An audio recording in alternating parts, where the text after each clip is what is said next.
What's Yoshi thinking here? Super cool. Soundtrack's great, presentation's great. I mean, who thought of this? This truly looks like a medical device. So you've been collecting video games for a long time and you think you've seen everything. Then you go to Japan and you realize that you don't know nothing. Today, we're going to rank all of the rare items that we brought back from Japan, and we're gonna unbox them and we're gonna talk about them. In the morning, I'm making waffles. Starting off with a bang, the F-Zero board game. I mean, who thought of this? It's a racing game, but a board game? It's really cool. Imagine we just treat this like an ASMR unboxing, like,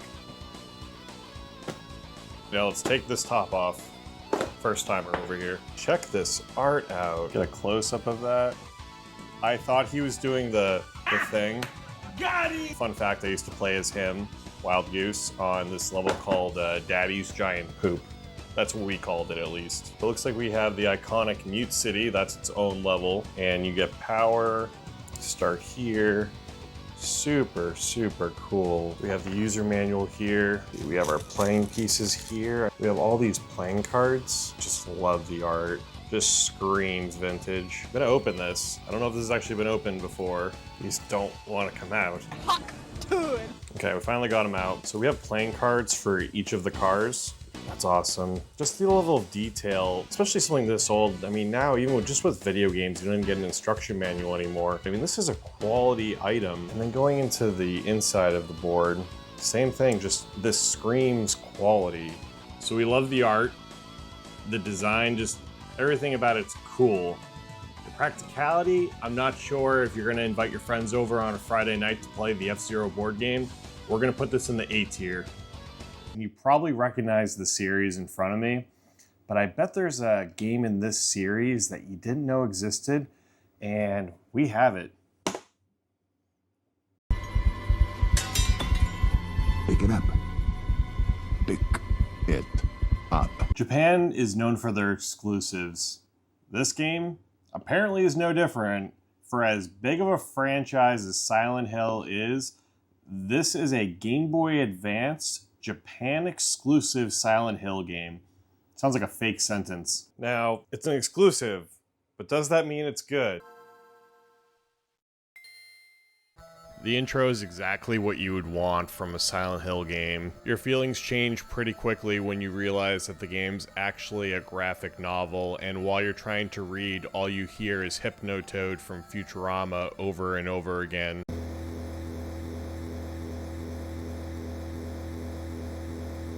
Had to mute that. No, I'm not kidding. That's actually what most of the beginning of the game sounds like. It doesn't help that the writing is so bad that it seems like Grimace smoked a bunch of crystal meth and thought he was Shakespeare. I will say, though, the art on the back is pretty cool. This should be a tough one, but it's not.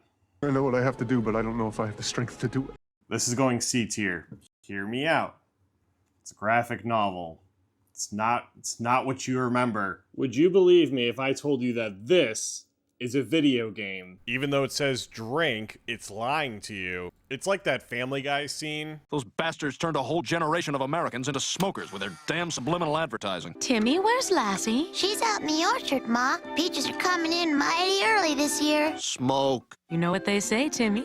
Early peaches, long summer. Smoke. This is called Pepsi Man. You might remember the commercial for Pepsi Man. Let's take a look.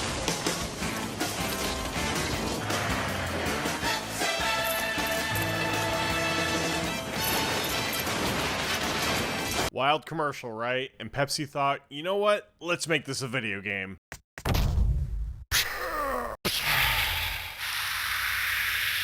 The game starts off with Pepsi of Japan's interpretation of the average American. Hey, let's start the game! The rest of the game is a wild ride. Ah, Pepsi Man, you got here just at the perfect time. I got a call that a vending machine ahead ran out of Pepsi.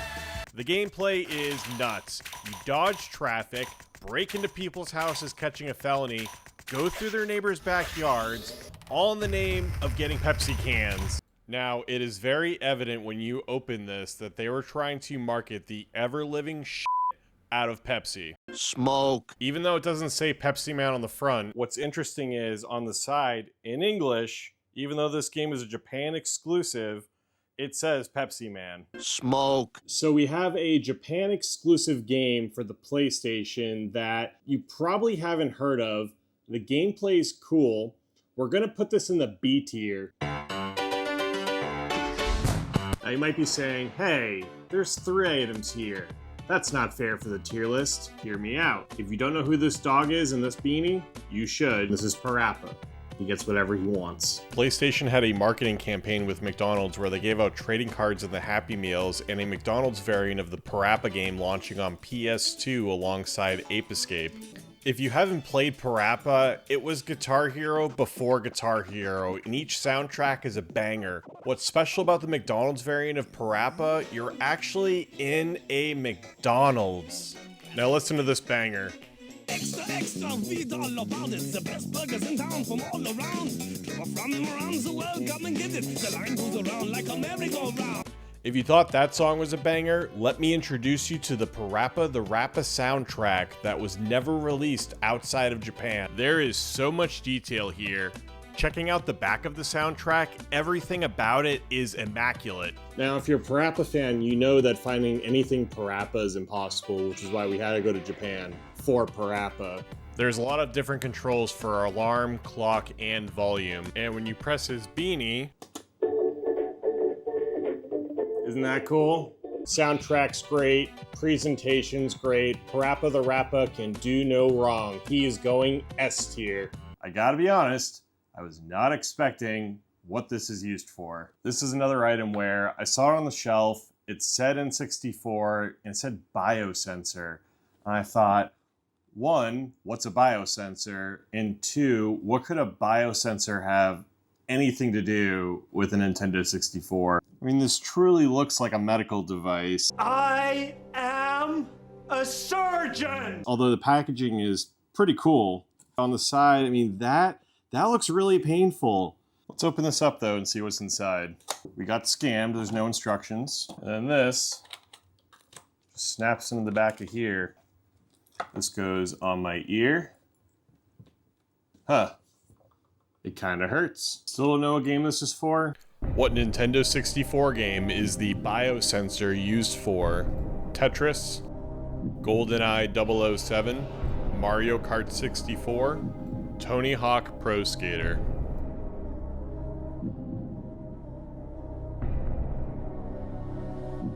I'll tell you. Telling you that I was shocked that they chose Tetris 64 is an understatement. The game has its own mode called Bio Tetris where it checks your heart rate before the game starts. This mode starts off normal and you can see your heart rate on the left side of the screen, but if your heart rate goes up, bam! Insane pieces that make the game extremely hard. It's weird, it's different, it's innovative, kinda hurts. We're gonna put it A tier. It's different, the packaging's cool, and it had a actually practical application. How is it that these two are roaming their neighbourhood, frightening the locals, and the council isn't stopping it? I came out into the front yard and the dogs were across the road. And as soon as they saw me, they came bounding over.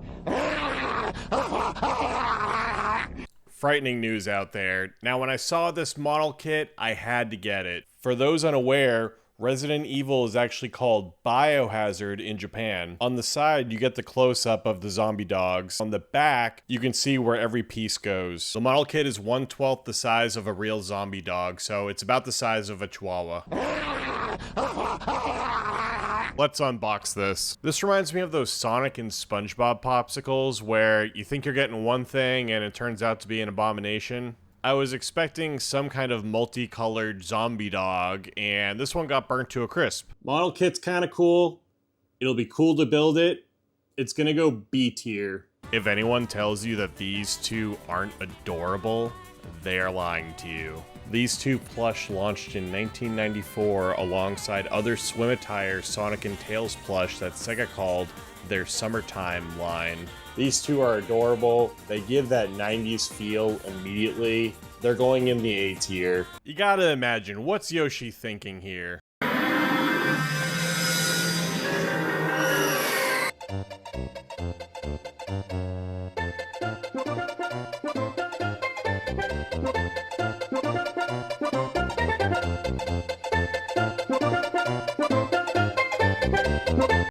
Probably nothing important. The people of Japan love their playing cards, and that's clearly evident with the cards I have in front of me. I mean, check out the variety we have right here. These cards are from the Kirby Right Back At Ya anime.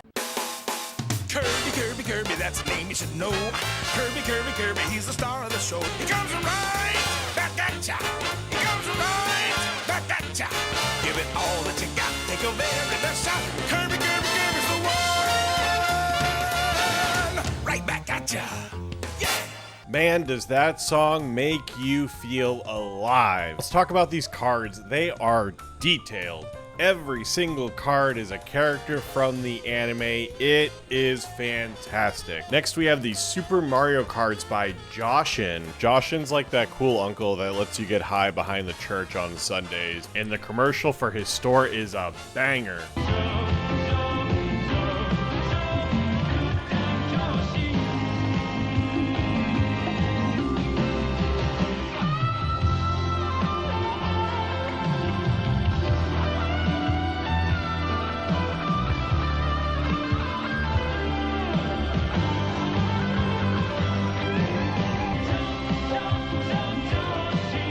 The song's a banger. The cards, on the other hand, are your standard playing cards. And finally, we have the Virtual Boy cards. If you don't remember the Virtual Boy, it was the headset that Nintendo made that if you looked at too long, you'd throw up.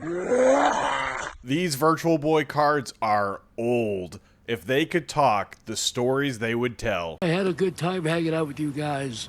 We should really do this again and be best friends. Cool. So, that's it? Hello? Oop. Oh my gosh. Yo guys, it's me, Charlie. Hey, did that guy just turn into sand? Yeah, what was that? I'm not sure. Unfortunately, the Virtual Boy cards suffered the exact same fate as the Joshin cards, as they are standard playing cards with awesome art only on one side. Although I think these cards are cool, the fact that 2 of the 3 of them aren't custom, where each card is its own graphic, I'm gonna have to put this in C tier. You know, everyone says that size is subjective, and I'm here to tell you that that is false, because this is huge. If we want to talk exclusive items, not only is this a Japan exclusive promo item, but we have to dive into Japan's history of transportation. Japan opened their first train station in 1872 in Tokyo called Shimbashi Station. Throughout the 1900s, trains became the main form of transportation for most of Japan, with the Tokyo metro area alone housing over 143 train stations. With train stations seeing millions of visitors daily, and with anime and video games also being ingrained in their culture, Japan started stamp collecting at different train stations, which led to Nintendo's 2002 promotion with the JR train line with Mario Sunshine. If you collected every single stamp at every JR West station and presented it to a JR employee, they would grant you with one of these pins. I absolutely love exclusive items like this. The fact that you had to collect every stamp from every train station for an iconic game like Mario Sunshine, it's going S tier. So how did we do? Let us know in the comments where you would have ranked all these items, and make sure to subscribe to Mighty Mike Video Games for more rare video game content.